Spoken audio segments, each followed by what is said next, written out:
Hello and welcome to the third episode of the Practical PM, your friend, philosopher, and guide to product management.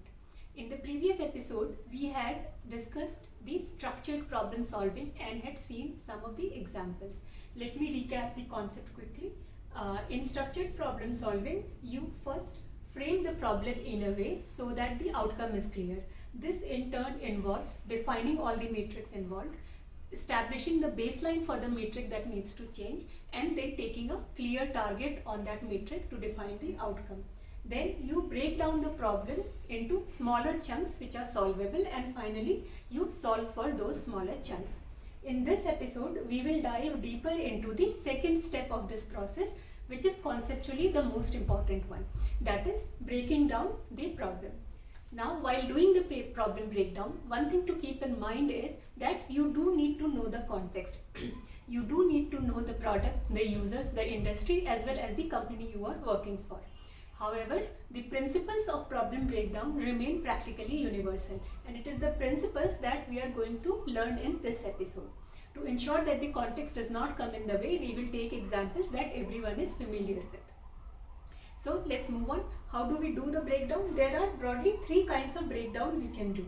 We can break down by categories, or by components, or by funnel. Before formally defining them, let's understand with an example. Suppose you run an apparel store and your problem statement is to increase the revenue. If you do a category breakdown, then you will break down the store revenue into categories of women's wear, men's wear, and kids wear, possibly some other categories like accessories. Women's wear can further be broken down into Western and ethnic. Western can further be broken down into formal, casual, and sports, and so on. You can imagine other categories also being broken down in the similar way. Then you will take the categories that you identify at the last step, which are the smallest category that can be solved for, and you will try to figure out how to increase revenue for each of those categories so that they add up to increased revenue for the store. If on the other hand you were doing a breakdown by component, then you will break down the revenue as average price of the product sold into the number of units sold in the store. Then you will try to figure out how to increase one or both of these numbers to increase the revenue of the store. Now finally, if you were doing a breakdown by funnel, then you will look at the journey the users undertake to finally make a purchase, which is what leads to the revenue for the store. And you may draw a funnel like this. You may have 200 people visiting the store every day, of which 20% return from entrance itself or from within few feet of the entrance. The remaining 80% who come inside, 50% of them end up trying at least one apparel, and 50% of those end up actually making the purchase. In this breakdown, you will try to figure out why do people drop off at each of these stages, and then solve for those drop-offs to increase the number of purchase and hence increase the revenue of the store.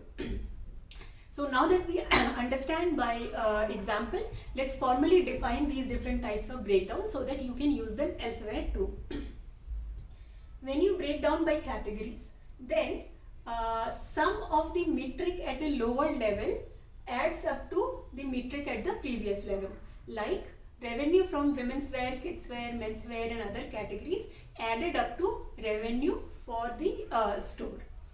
These categories need not be literal categories, although in apparel store it was literally the category of apparels that we were looking at.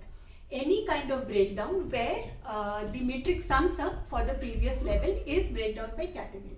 Suppose you had a store selling only coffee mugs, not general apparel, so no other category of product as such. But you can break down its revenue by, let's say, price ranges, or by colors of the mugs sold, or by the capacity of the mugs sold, or by the material of the mugs sold. In each of these cases, when you do the breakdown, the revenue of the buckets will add up to the revenue of the store. So it is a breakdown by category. Next, in case of component, the metric at a lower level combine using some formula to lead to the metric at the previous level. In this case, the metric at the lower level may be different from metric at the previous level. For example, in this store, revenue was equal to average price into number of units. Average price and number of units are a different kind of metric than revenue, but they combined using multiplication to lead to the revenue. Another example of breakdown by component would be net orders on an e-commerce store. Net orders would be equal to number of orders placed minus number of orders cancelled minus number of orders returned.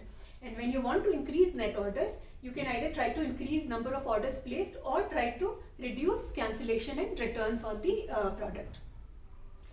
And breakdown by funnel, as you may have realized by now, it looks at drop-offs through the journey to the desired action. The desired action in store's case was purchase. We have seen examples of breakdown by funnel in the previous episode, and we will see another one in the next episode. Now, when you are actually breaking down a problem, you do not use these types of breakdown in silos. You end up combining different kinds of breakdowns to arrive at the final buckets which are easily solvable. For example, in case of our store, we would first do a category level breakdown, but after we have identified a small enough category to figure out how to increase the revenue for that category, we would like to further break it down into components of average price and number of units sold for that specific category. And then figuring out how to increase the average price of shirts or number of units of shirts is an easier problem to solve than trying to solve the revenue at store level. So that is what we will try to solve for. And similarly, we will do the component level breakdown for the smallest categories we have identified in the entire breakdown. You can also combine the breakdown at the same level. In the store example itself, we may do the category wise breakdown of women's wear, menswear, etc. We may also do a funnel level breakdown that we have seen earlier, and when we combine the numbers from the two, we may get insights like these, that if you change the category at the entrance of the store, then more people may come inside the store and more conversion will happen through the funnel, thus leading to increased revenue. You may also identify conflicting solutions and you will have to figure out the right trade-off. So when you are trying to do the breakdown, typically it will fall into these three categories. If you are unsure or stuck, then thinking through these categories will help you move further. If there is a case where context clearly points a way out to you for the breakdown and it doesn't necessarily fall into these categories, do not worry. Go ahead with the breakdown. Categories are there only to help you grasp the concept. However, any kind of breakdown you are doing, there is one principle you must always follow, and that is the principle of MECE. Mutually exclusive, collectively exhaustive. What does mutually exclusive mean? It means that all the buckets that you are breaking down a problem into must not have any overlapping cases. Collectively exhaustive means that when you have combined all the buckets at a certain level, it must account for the entire metric at the previous level. It must not leave out any of the case. Let's again try to understand with the example of our apparel store. If you are breaking it down by category, then at the level where you have women's apparel as a category, you will not put women's shirt as a category, because women's shirt belongs to women's apparel. So if they are put at the same level, they are not mutually exclusive categories. This will not be right. Of course, women's shirt can come at a lower level when women's apparel is further broken down, but not at this level, to ensure that breakdown is mutually exclusive. Moving on, at the top level, when women's apparel is one of the category, if your store revenue also comes from men's apparel, kids apparel, accessories, you have to make sure that you include all of these buckets in your breakdown so that you do not leave out any source of revenue. This will ensure that your breakdown is collectively exhaustive. So these were all the principles that you should keep in mind while doing the problem breakdown. I will end the episode here. Thank you for watching. Do tune into the next episodes as well. In the next episode, we will continue with the same theme where we would take an example and do the problem breakdown in detail. Thank you.